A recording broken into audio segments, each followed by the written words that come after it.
चमकपुर गांव में गोपाल नाम का एक लड़का रहता था।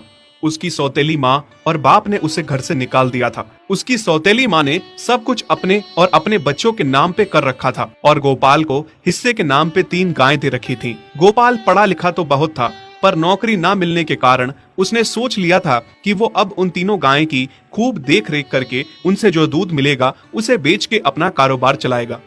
अब मैं बिल्कुल अकेला हो गया हूँ। गौ माता, तुम तीनों के अलावा मेरा अब कोई भी नहीं है। बस मेरा घर चलाने के लिए तुम तीनों को मेरी मदद करनी होगी। तीनों गायें बहुत ही हट्टी कट्टी और जवान थीं और रिश्ते में भी एक दूसरे की बहनें लगती थीं। चंपा, चमेली और मैना। मैना सबसे बड़ी और समझदार गाय थी। चंपा गर्भवती थी और चमेली को अभी अभी बच्चा हुआ था। वो दूध दे रही थी, जिसके दूध को बेच के गोपाल का थोड़ा बहुत घर चल रहा था। पर गोपाल को अब चंपा और मैना पे पूरा भरोसा था कि जब उनका बच्चा हो जाएगा तो वो खूब दूध देने लगेंगी और जिससे उसका कारोबार अच्छे से सेट हो जाएगा। देखा चमेली बहन, हमारे मालिक को कितनी उम्मीदें हैं हम तीनों से। हाँ चंपा, सुना मैंने, मालिक ने हमसे कितनी सारी उम्मीदें लगा रखी हैं। और उम्मीद रखे भी क्यों ना, कितना समय खर्च करते हैं मालिक हम पे और कितनी सेवा करते हैं हमारी, कितना खिलाते पिलाते हैं हमें। और फिर हम मालिक की उम्मीदों पे खरा ना उतरेंगी तो धिक्कार है हमारी जिंदगी पर।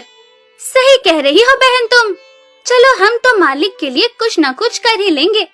तुमने बच्चा दे दिया है, दूध भी दे रही हो, मैं भी गर्भवती हूँ। थोड़े दिनों में मैं भी बच्चे को जन्म दे दूंगी, फिर दूध भी देने लगूंगी। लेकिन इस मैना दीदी को देखो, हम दोनों से बड़ी हैं, एक बार भी बच्चा न दे पाई आज तक।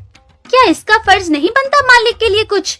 ये तो बड़ी हैं, हमसे ज्यादा इसको मालिक के लिए करना चाहिए था, लेकिन हम छोटी होकर इतना सोच रहे हैं।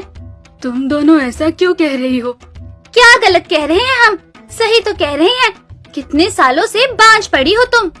ऐसा कैसे कह सकती हो तुम? बच्चा देना ना देना मेरे हाथ में थोड़े ना है। मैं भी तो माँ बनना चाहती हूँ ना। मैं भी चाहती हूँ कि दूध दूँ और मालिक को मेरे दूध से कुछ फायदा हो। अरे तुम क्या बच्चा दोगी जो इतने सालों से नहीं दे पाई? तुम ये ख्वाब लेना बंद करो कि तुम बच्चा दोगी और तुम्हारे दूध से मालिक को कोई फायदा होगा। दोनों छोटी बहनें बड़ी बहन मैना की बेबसी का मजाक उड़ाती हैं और उस पे हंसती हैं। इस बात से मैना बहुत दुखी होती है और रोती है कि उसी की बहनें उसको दिलासा देने की बजाय उसे ताने मार रही हैं, उसका मजाक उड़ा रही हैं। फिर एक दिन गोपाल का पड़ोसी उससे कहता है, अरे गोपाल, तुम्हारी 2 गायें तो ठीक है, एक गाय का क्या है? उससे तुम्हें कोई फायदा नहीं है, बेच क्यों नहीं देते उसे? अरे नहीं नहीं भाई साहब, बेचना क्यों उसे? अभी बच्चा